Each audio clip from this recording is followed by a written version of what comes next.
Well, thank you very much. I had to move from Winnipeg to Victoria because I had no credibility as a climatologist that chose to live in Winnipeg. It's a hard sell. I'm beginning to think that global warming is another undelivered government promise. It certainly appears that way after this winter. And I've got to tell you, I was thinking about it the other day. I have lived through 4 climate changes. The first part of my life, up to 1940, the world was warming. From 1940 to 1980, the world was cooling. From 1980 to 1998, the world was warming again.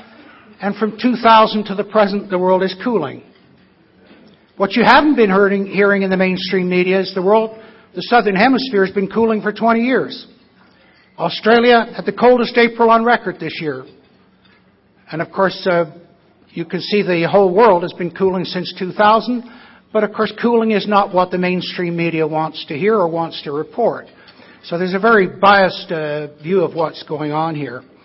So I want to take this very esoteric topic of recent theoretical and observational evidence for a cooling atmosphere, and I'll talk to that. I'll talk about where we are with the science, but I want to put it in a much larger context. And I want to help you understand why what has clearly been shown scientifically is completely ignored by the politicians. We had Obama recently presenting his new budget and his cap and trade proposals based around the idea that CO2, now incorrectly called carbon, is causing global climate change. And so despite the evidence, the whole argument continues to push ahead. So with no further ado, I want to look at an update to the climate science. I want to show you that the hypothesis that CO2 is causing warming and climate change is already disproved. It's simply the hypothesis has been rejected, but most people are not aware of that. The difficulty is that the science has changed very little. Now, I don't mean that the science hasn't changed, but it has changed very little in terms of the public understanding and the policies that are emerging from it. And it's an interesting question as to why. How come facts and evidence are not having any significant effect? And there are some obvious reasons that can leap to your mind. But I want to suggest some other things that are happening here.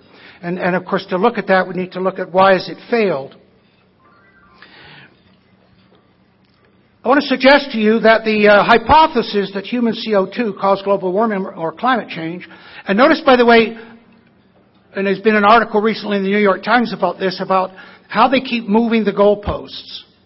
It was global warming, and then when the evidence start to show that CO2 it was cooling, they shifted it to climate change. That allowed them to point at anything. Hotter, colder, wetter, drier, it was all due to human CO2.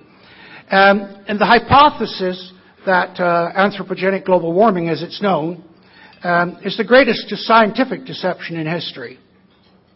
It is. I just had an interview outside of this hall here, and the interviewer, the questions were all around, first clearly demonstrating that the person didn't understand anything about it, and then suggesting that I didn't know what I was talking about, that the warming was a fact, it was proven, the science has settled, all those arguments that you've heard. So it really is. I can't think of a deception that is greater. Because if you think about it, it's driving the entire world's energy and economic policies. Completely. And so on the basis of no evidence whatsoever. The public were unwilling to believe that the whole world could be fooled. When I got up in Red Deer about a few months ago and said, look, you're all being fooled, I got ridiculed. Said, how could the majority of scientists, the consensus is, you've all heard those arguments. They couldn't believe that the whole world could be fooled. But something's happened that's given us an advantage. And it was this recent economic recession. It fooled the whole world. Now, that's not to say that there weren't some people out there saying, hey, hold on a minute. the economy, and you remember it's just last July how great things were. And then the dramatic slide. And so there were a few out there saying, hang on a minute, there's problems. There's serious problems here. The banks are in trouble underneath. The credit levels are wrong.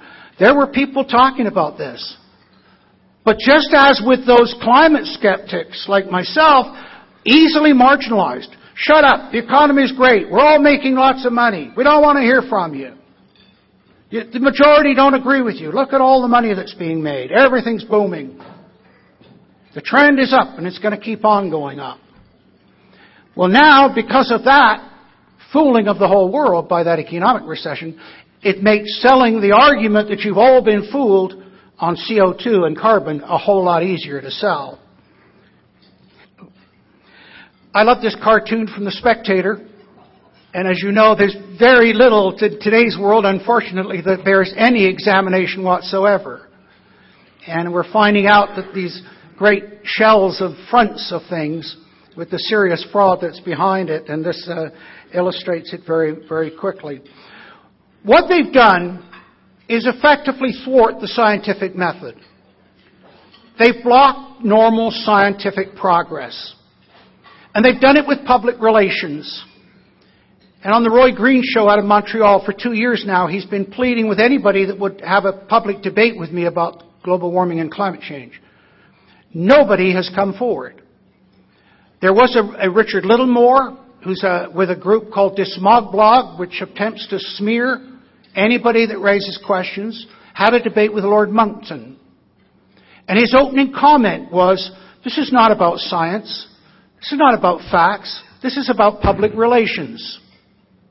And if I tell you the Dismogblog was set up by James Haugen, who was the chairman of the board of the Suzuki Foundation, you'll know what's going on. And so that was the only debate that occurred on the Roy Green Show. Of course, the fact Lord Monckton could show scientifically all the errors was of no consequence. No consequence at all. And Littlemore didn't hesitate to say what his purpose was. So we've been trumped by public relations, but particularly the scientific method. The way science works is that scientists sit in their labs and their offices and they hypothesize. They say, oh, here's a thought, here's an idea. If, then this could happen. That's how science works. But what normally happens is that then immediately that is out there, other scientists get up and start to try to disprove it. The hypothesis is based on assumptions. You don't attack the hypothesis, you attack the assumptions. If the assumptions are wrong, the hypothesis cannot stand. Think about Einstein's theory of relativity. It's based on the assumption that nothing can go faster than the speed of light.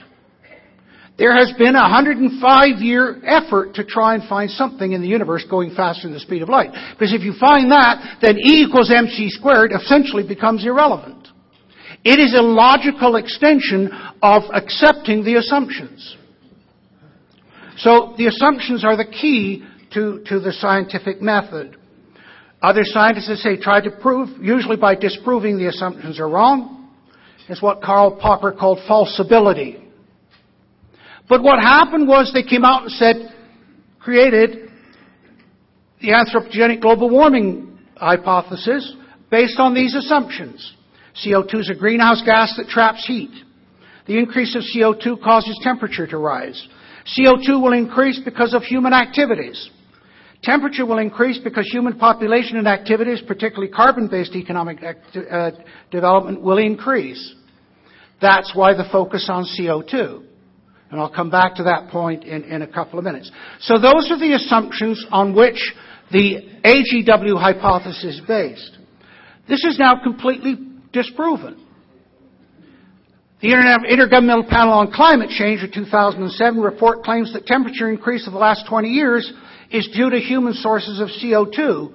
And they say that with 90% certainty. They also say that up to 1980, some 50% of temperature increase was due to the sun. But that's now been wiped out by the CO2.